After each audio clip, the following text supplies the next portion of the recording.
Hi అండి. అందరూ ఎలా ఉన్నారు? బాగున్నారా? ఇవాళ మనము బెండకాయ పులుసు చేసుకుందామండి. ఏంటి బెండకాయ పులుసు కూడా మాకు తెలీదా అని అనుకోవచ్చు. కానీ బెండకాయ పులుసు చాలా బావుంటదండి. చిన్న చిన్న టిప్స్ ఫాలో అవుతే గనక చాలా కుదురుతది. బెండకాయలో చాలా వెరైటీసే ఉన్నాయండి. ఎలా చేయాలో ఇప్పుడు నేను చూపిస్తానండి. ఒక ప్యాన్ తీసుకున్నానండి. ఆయిల్ ఏసుకున్నాను. హీట్ ఎక్కిందండి ఆయిలు. కొద్దిగా జీలకర్ర వేసుకుంటున్నానండి. అలాగే కొద్దిగా మెంతులు అంటే ఇష్టపడేవాళ్ళు ఇంకొన్ని వేసుకోవచ్చు. మెంతులు అయితే ఖచ్చితంగా ఇలా నల్లగా ఏగాలండి. ఏగితేనే దీని టేస్ట్ బాగుంటుంది.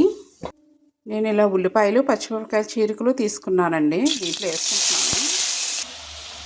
ఉప్పు వేసుకుంటున్నానండి. ఇలా మనం ఉప్పు వేసుకోవటం వల్ల త్వరగా మగ్గుతాయి ఉల్లిపాయలు అయితే ఇంకా ఎర్రగా ఏగాలండి. ఎర్రగా వేపుకుంటేనే బాగుంటాయి పులుసులోకి. అలాగే నేను దీంట్లో కొద్దిగా కరివేపాకు వేసుకుంటున్నానండి. ఉల్లిపాయలు అయితే ఎర్రగా ఏగిపోయినాయండి. ఇప్పుడు నేను పసుపు వేసుకుంటున్నాను. అలాగే ఫ్రెష్గా దంచుకున్న వెల్లుల్లిపాయ పేస్ట్ వేసుకుంటున్నానండి. కొద్దిగా ఒక్క నిమిషం ఏగనిద్దాము. ఈ పులుసులో కోసుకున్న బెండకాయలు ఇలా ఒక్కొక్క ఇంచుతో ఉన్నాయి కోసుకున్నానండి నేను. ఇవి కొంచెం గాలికి ఆరబెట్టాను. ఆరబెట్టడం వల్ల జిగురు అనేది కొద్దిగా తగ్గుతుంది మనకి. ఇలా కట్ చేసుకున్న ముక్కలు ఇప్పుడు దీంట్లోకి వేసేసుకుంటున్నానండి. ఈ బెండకాయ ముక్కల్ని బాగా కలుపుకోవాలి. నూనెలో ఒక 10 నిమిషాలన్నా మగ్గనివ్వాలండి సిమ్లోని. అప్పుడు మనకి జిగురు ఉండదు బెండకాయ కూర. బెండకాయలు అయితే నూనెలో మగ్గనిచ్చానండి. ఇప్పుడు నేను కారం వేసుకుంటున్నాను. కారం అయితే వేసాను కదండి. ఇప్పుడు నీళ్ళు వేసుకుంటున్నాను. ముక్కలు ములిగేలా మనం వాటర్ వేసుకోవాలి. ఇలా ముక్కలు ములిగేలా మనం వాటర్ వేసుకుని ఉడకనివ్వాలండి. ఆ తర్వాత మనం పులుసు పిండుకోవాలి దీంట్లోకి.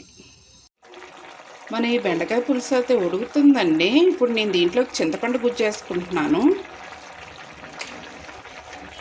వేసుకుని కలుపుకోవాలి. ఈ కూర బాగా దగ్గర పడేదాకా ఉంచుకోవాలండి. ఇది పులుపు కదండి. కొంచెం ఆ పులుపుని బ్యాలెన్స్ చేయడానికి కొద్దిగా బెల్లం వేసుకోవాలి. ఇది ఆప్షనల్ అండి. ఇంట్రెస్ట్ ఉంటే వేసుకోవచ్చు, లేకపోతే లేదు. ఇంకొంచెం దగ్గర పడనిద్దాము. బెండకాయ పులుసు అయితే ఉడుకుతుందండి. దీంట్లో నేను జీలకర్ర పౌడర్ వేసుకుంటున్నాను. ఇప్పుడే మీకు ఏమైనా ఉప్పు కానీ కొద్దిగా కారం కానీ తక్కువ అనిపిస్తే ఇప్పుడే అడ్జస్ట్ చేసేసుకోవాలండి. ఈ బెండకాయ పులుసు అయితే రెడీ అయిపోయిందండి. చాలా బాగా కుదిరింది. లాస్ట్లో కొత్తిమీర వేసుకోవాలి. ఈ వీడియో కనుక మీకు నచ్చినట్టయితే లైక్, షేర్ అండ్ సబ్స్క్రైబ్.